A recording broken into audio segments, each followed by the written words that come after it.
because, or else the destroyer will come into the house and destroy you. Top view of gated town. Gated town. Gated ancient.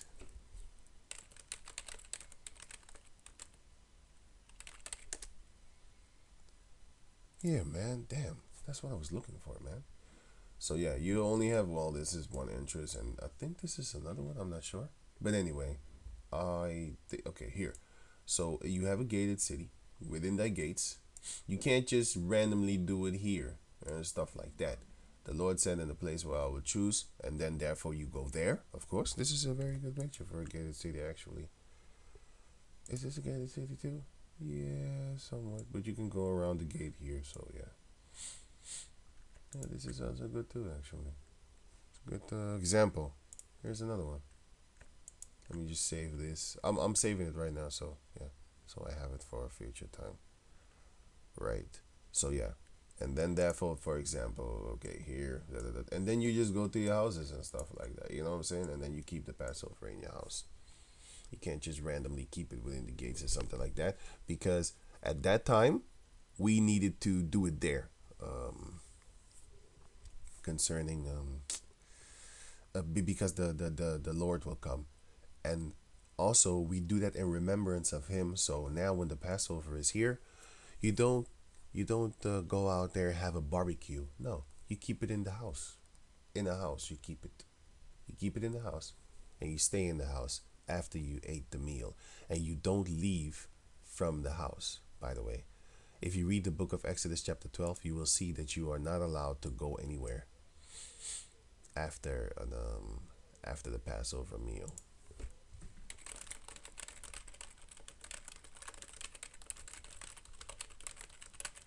Let's see, after the Passover meal. Oh yeah, here, verse 10. Exodus chapter 12, verse 10.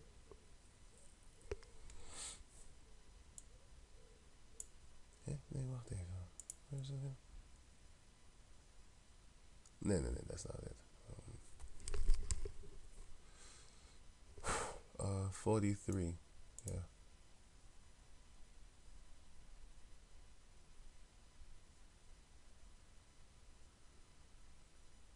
In one house shall it be eaten. Thou shalt not carry forth of the flesh abroad out of the house.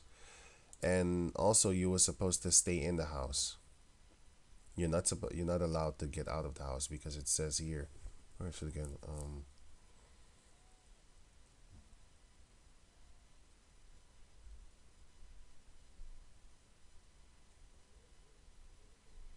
I think I just read it. Let me see.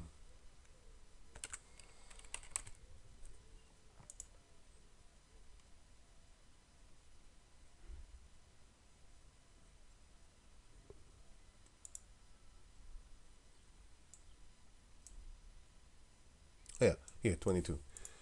And ye shall take a bunch of hyssop and dip it in the blood that is in the basin, basin. Well, it's basin here, but it's basin.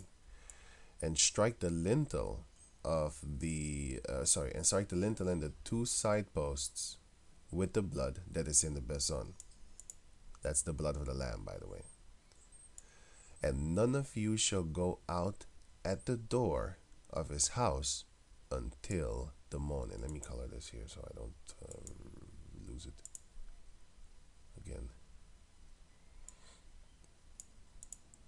Yeah, right here. And none of you shall go out. So you're supposed to stay in the house, right? You are prohibited. You are not allowed to leave the house once that time comes. So that's why when we keep the Passover, we stay our behinds inside until the morning, and then we leave and stuff like that. But nowadays, let's say you got to work the next day, then guess what? You have to get out the house. But what we do is we stay up or just lay a little bit until the morning, until it's like 7 o'clock in the morning, 6 o'clock, and then we leave. Yeah, that's what we do. We just stay in the house. We try to the best of our ability, but then again, it says rehearse the righteous act. Let's say you have to go eat in the work in the morning, but then we ask, the brothers ask their bosses, whatever, this the person that they work for, not the boss. They ask them, yeah, can we have free at that date? So you save your free days, and that day, then when we know the day of the Passover, on which day it falls, and then we just, brothers ask for the day off, and then we do that, and then we just chill. You know, you can just sleep at the brother house, wherever we keep it. We keep it at one of the brothers' houses, and then we keep it there. And after that, then we wait until the morning, and then we leave. Right. So let me see. Tavi already saw that. Let me see. Right.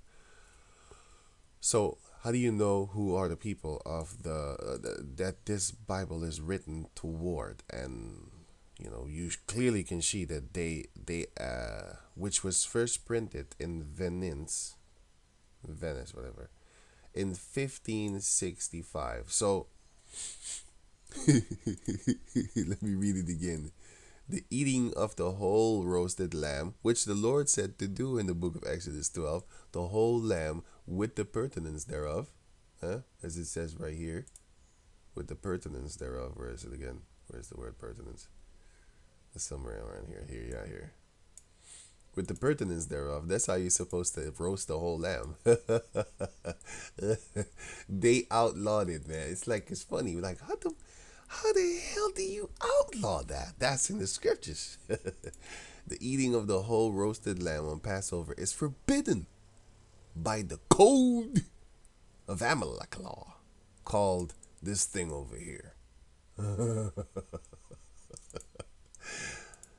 Romans chapter 8 verse 16. The Spirit itself beareth witness with our spirit that we are the children of Yahweh.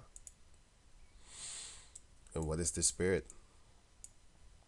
John 6:63. It is the Spirit that quickeneth, maketh alive. Quickeneth. It means to make alive. To be quickened. What does it mean? To make alive. It is the Spirit that makes alive. The flesh profited nothing. The words that I speak unto you, they are spirit, and they are life. So when it says, the Spirit itself beareth witness with our spirit, which means the Bible itself bears witness with our spirit that we have in our flesh, and the things, which is Deuteronomy 28. That's what it's talking about. That's one of the things that it's talking about, that we are the children of Yahweh. Why? Because the curses came upon our people. It says that we shall be the head. No, sorry. It says that we shall be the head if we keep the ways of the Lord, mentioned from 28 until 14. But if we do not, then we will become the tail. Here, and it says here, and the Lord shall make thee the head and not the tail, and above only, and thou shalt not be beneath. And then later on, we did become the tail.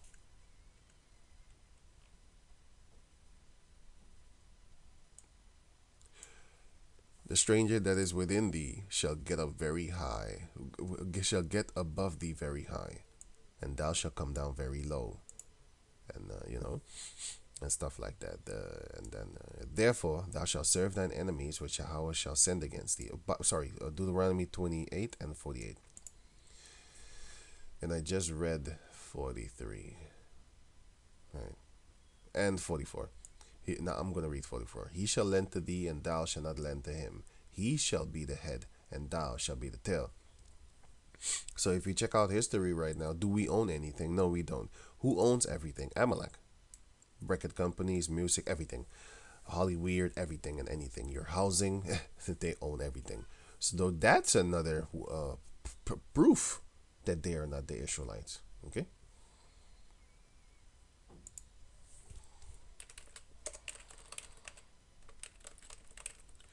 Let me see, music. Well, I don't need to go in there. That's just one thing. Need to make a whole separate video on that. But anyway, you can look it up for yourself. Put Amalek. You know which word to put. But anyway, owners of businesses and stuff like that. They own everything. But anyway, so it says here that shows you that they're not the Israelites, because the Lord said the Israelites will be the tail of everything. And yeah, serve our enemies against thee in hunger and in thirst and in nakedness and in want of all things, and he shall put a yoke of iron upon thy neck until he have destroyed thee. Amalekites don't have this. They don't serve their enemies for hunger, thirst, and nakedness, for clothing, and want for all things, housing, car, job. They don't do that. They're the ones that actually provide you with food, water, clothing, and then you have sexy baby clothing.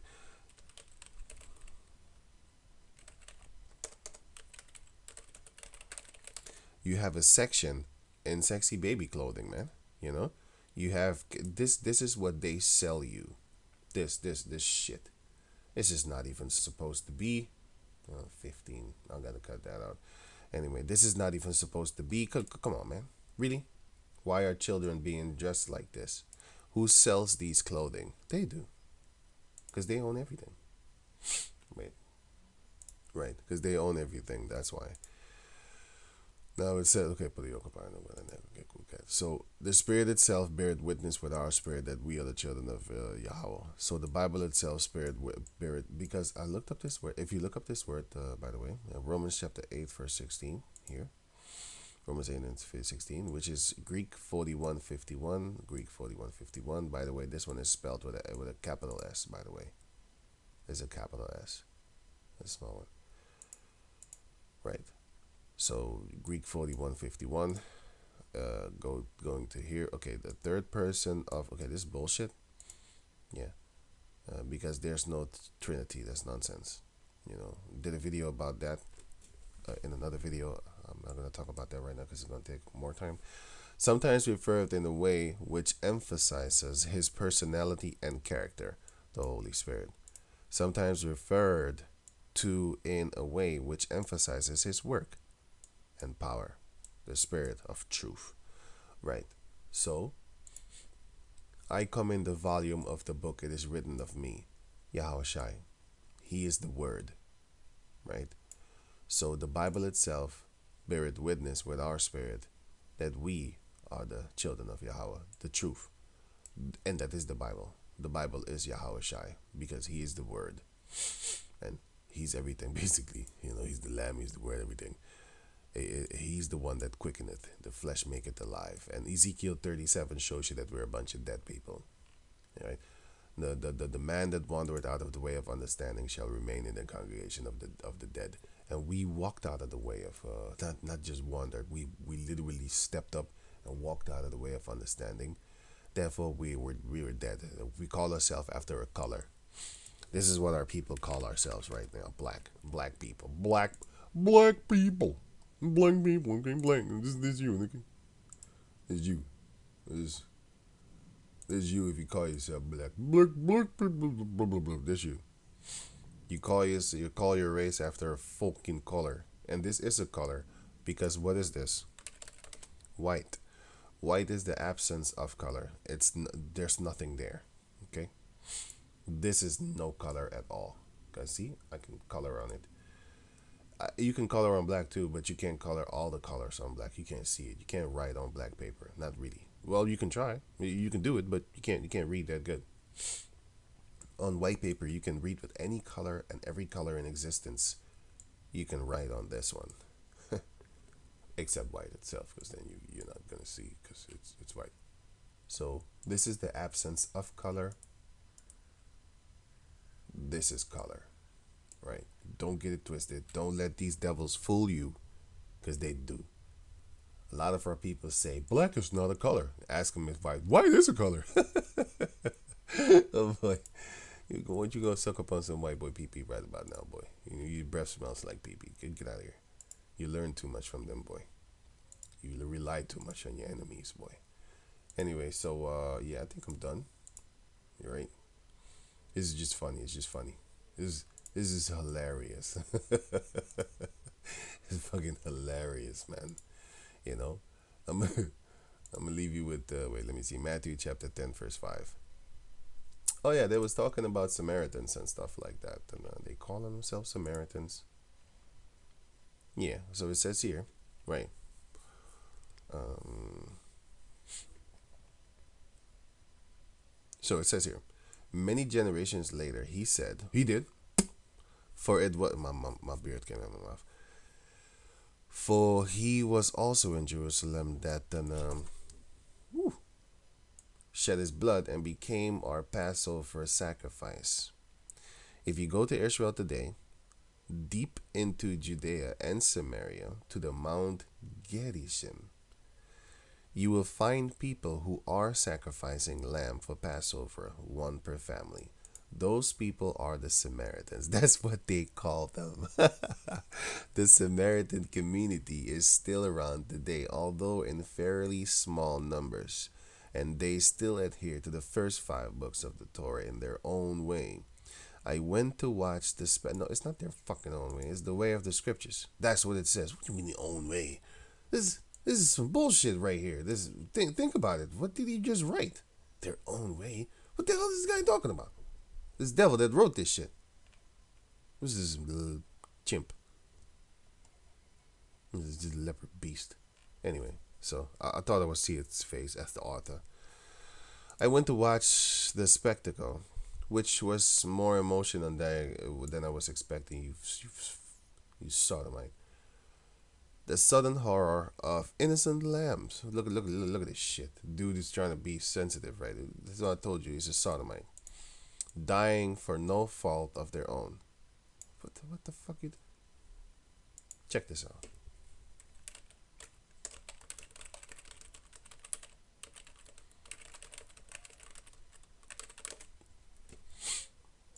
Hadith chicken Jewish sacrifice. This is a practice in which either money is waved over a person's head and then donated to charity, or a chicken is waved over the head and then slaughtered in ordinance with the whatever rules, the rules that they have, right? For some 1,000 years, Amalekites have observed the same ritual every waving the chicken over their head. Where's that in scriptures? But what they do is this: though the practice has its critics, this thing, whatever, hadith, whatever, will sacrifice about 50,000 chickens this week as part of a pentanu, whatever, ritual. And what is this word? Relating to or expressing penance, which is punishment inflicted on oneself. Basically, they say that the chicken is taken over their sins. But they killed the chicken. That's what it says, okay? And I remember that from here.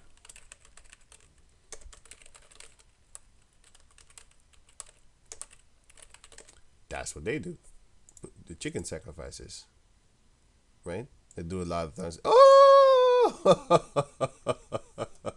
guess what? Google does it, man. They're gonna hold you accountable for this. they gonna scourge you. We need to take money from Google. He implicating us. Anyway, that's what they do. What do you think he got that knife for? Why you think he got blood upon his thing? What you think he finna do with that knife? Huh? Why you think he already put in the chicken neck like, hey man, I'm finna do something to you? What do you think they're doing? He got the butcher robe on. You know what I'm saying?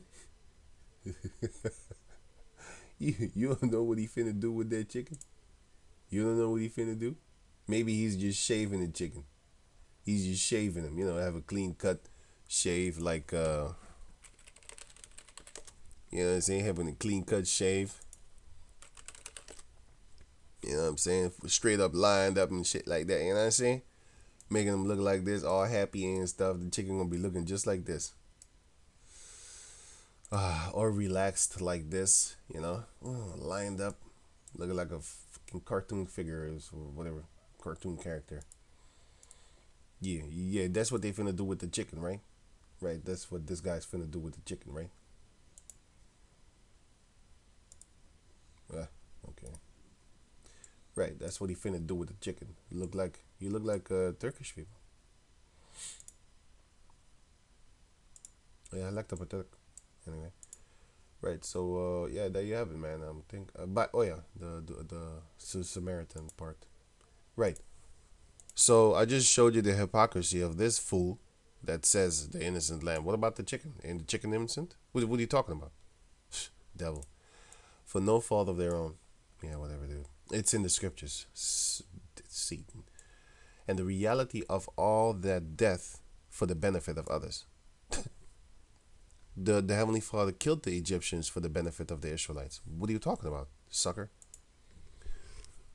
There's so many killings in the Bible for the benefit of the Israelites, for example. Yeah, but this guy is just against the Most High anyway.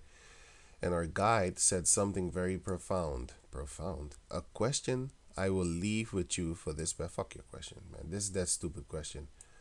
When you bring a sacrificial lamb to the temple for the priest to check for flaws, does the priest examine you or the lamb? What the hell does that mean? What the hell does that mean? He think he deep. He think he deep. Like, how you gonna examine me if I brought a perfect lamb? So basically, what this fool is saying that when you bring the lamb and then the guy checks out the lamb, right? Examines the lamb, then basically he's examining you. Why? Because he is examining the lamb if you brought a perfect lamb to him. So basically, he's double checking your stupidity of, let me see if you brought a perfect lamb without blemish. Let me see. Let me just check out the lamb here, or, if he have spots or whatever, cuts on his body, whatever, just looking stuff. Let me see blemish on the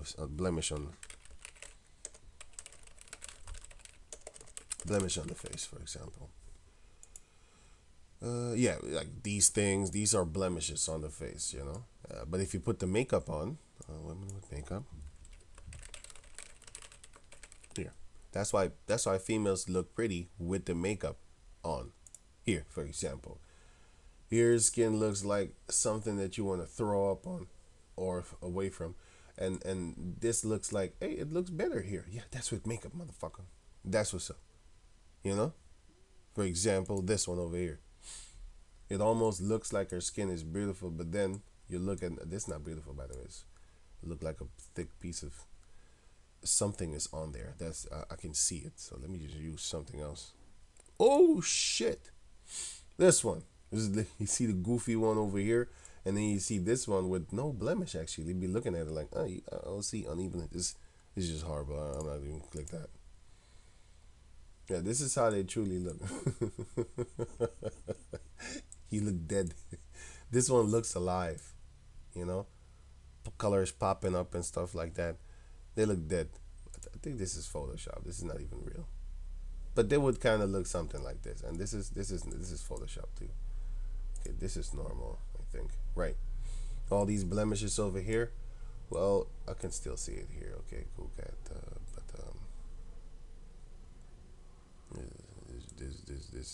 This sellout. I think you get the picture, concerning without makeup and then with makeup,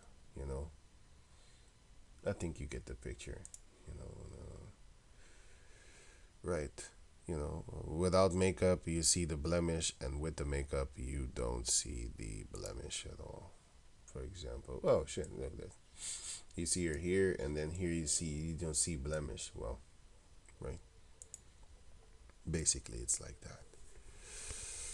And then, yeah, if you bring that, and then somebody comes to expect your lamb, then he's actually examining you, like an Inspector Gadget or something like that. But they call themselves Samaritans. Okay, cool, cat. Matthew 10:5. These 12 Yahushua sent forth and commanded them, saying, Go not into the way of the Gentiles, and into any city of the Samaritans enter ye not, but go rather to the lost sheep of the house of Israel. So the Lord told the disciples, the 12 apostles, by the way, the 12 apostles, don't go to the city of the Samaritans. So why did he say that? 2 Kings chapter 17, verse 22.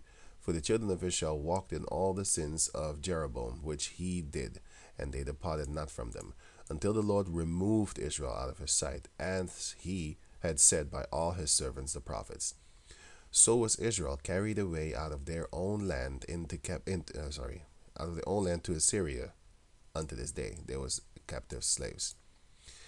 And the king of Assyria brought men from Babylon, and from Cuthath, and from Avah, and from Hamath, and from Sepharvaim, and placed them in the cities of Samaria instead of the children of Israel.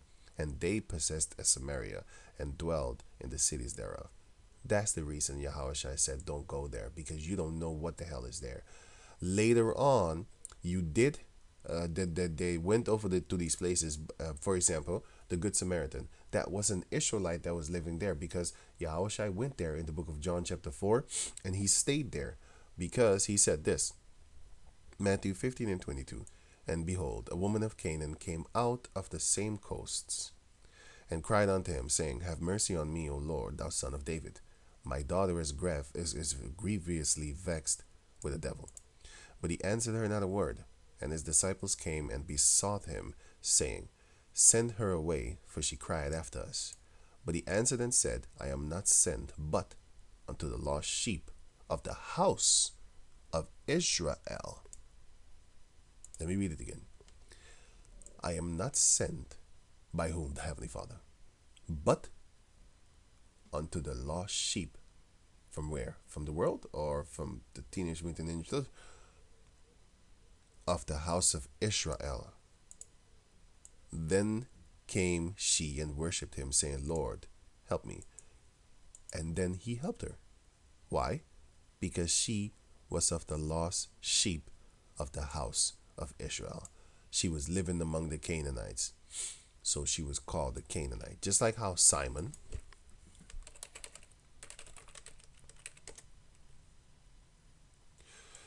the Canaanite and Judas Iscariot, who also betrayed him. So, who was one of the 12 disciples? Simon the Canaanite. Simon the Canaanite was one of the 12 disciples, as you can see here. First Simon was called Peter. Here, all 12. All 12 here. Right? And Simon the Canaanite. Why was Simon called a Canaanite? He's not a Canaanite. Simon the Canaanite.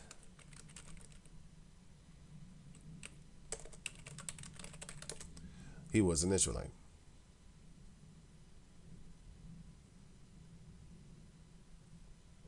He was called Simon the Canaanite in Hebrew, not because he was an inhabitant of Canaan, Canaanite. He was not a Canaanite. He was being called a Canaanite. Just like how you have, for example, you had two Simons. One was Simon Peter, and he was Simon the Canaanite. They distinguished him from that. He probably came from that region, just like how you have that woman that was called a Canaanite. But then Yahushua turned. Where am I? Sorry. Here. Then Yahushua turned here. No, here. 15. No, here then. Yeah. Then Yahushua turned and still saved her. Verse 28, as you can see. Verse 28. Then Yahushua answered and said unto her, O woman, great is thy faith. Be it unto thee even as thou wilt. And her daughter was made whole that very hour. If he healed her, then that shows you that she is one of the lost sheep of the house of Israel. Because he said, I am not sent but unto the lost sheep of the house of Israel. He's not sent to the rest of the people. He's sent only unto the lost sheep of the house of Israel. So if he helped her, then that would contradict himself, because she's a woman of Canaan. No, she's an Israelite that lived among them. That's the same thing with the Samaritans. You had Israelites living among the Samaritans because Yahushua stayed there for a few days. He tarried there. Let me see. He tarried. Was it tarried? Yeah, he tarried with them here. He tarried with them 2 days. First, let me see. John chapter 4, verse 40. So when the Samaritans were come unto him, they besought him that he would tarry with them. And he abode there 2 days. Why? Because Israelites was there. But he knew who your soul is. But the others didn't. That's why he told them, don't go there. Because, you're going to talk to Hamites and stuff like that. and you're gonna talk to the Babylonians, Kuta. You're gonna talk from people to from Afar, Hamath, Seth Harvaim, and stuff like that. They was put there in the place of Samaria. So when these people call themselves Samaritans, they think they're actually doing good, like the Good Samaritan. Shut up. The Good Samaritan is an Israelite that loved Israelites more than these wicked Jews, these wicked Judah, Benjamin, and Levites. The real Israelites, by the way. The real Israelites, they didn't love each other according to, Israelite from another place. Let me give you an example. Right. Now you have America, right? You have America, black people. Black people. Right. You have Jakes in America that are so-called black people, right? And then you have German black people, right? Or whatever. I'll just have the Afro-Germans, right? For example, here you have people in Germany that look like this, right? So if she was to go to America, they would not see her as an American so-called black person. Also, the same thing with Jamaican people in America, or Haiti or Puerto Rican people that came freshly from Puerto Rico. When they go to America, they're not really being seen as, them.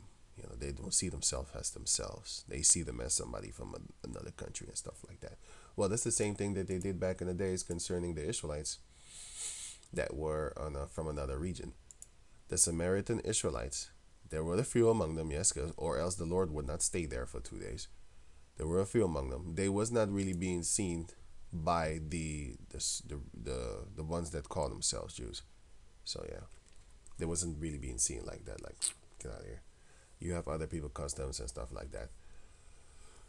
But that's a whole nother story, and I'm gonna leave it at that. And let me see. What do am I missing something here? Nope. I don't think so. So with that, but I'm gonna leave you with this. It's funny. It's funny stuff, right? Do you put a full lamb in the Passover meal as a mark of respect for the memory of the temple sacrifices? What the fuck? What is this? A mark of respect for the memory? The Lord said, "Do this unto me in remembrance of me." Do this in remembrance of me.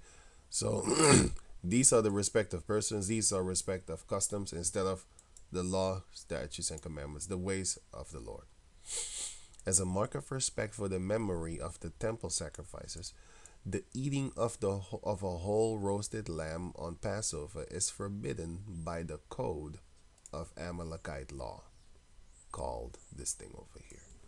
I'm going to put this link in the description box so you can check it out for yourself. So with that, I'm going to say shalom.